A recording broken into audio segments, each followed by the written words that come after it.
देखु आज आमर जो एफएम कॉलेज छात्री सौम्यश्री विशी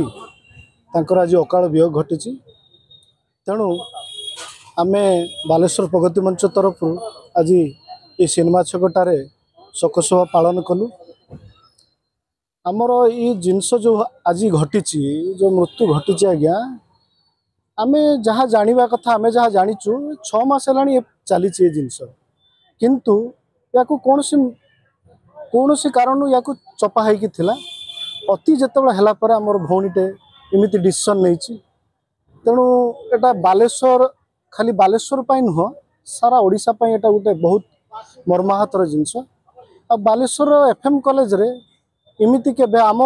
जानिबा दिन ठू केबे इमिति हेइनी तेणु या पाई आमे बहुत शोक प्रकाश करचु मर्माहत भी पूरा बालेश्वर सारा आम बालेश्वर प्रगति मंच समस्ते ओडिशा सारा मध्य तेणु आम सरकार को निवेदन करचु आज्ञा स्वच्छ तदंत करा जाऊ यार स्वच्छ तदंत कले सबकिछि बाहर को आसीबो आमे किछि जिनस स्वच्छ तदंत नहेले बहुत किछि जिनस आगरु इमिति स्वच्छ तदंत हेइनी जहाँकि चापी तेणु ये भौणीटी बहुत कष्ट पाई तेणु तार स्वच्छ तदंत करा जाऊ आउ ताकू न्याय मिलू बालेश्वर प्रगति मंच बालेश्वर एवं ओडिशार यह आमर दाबी।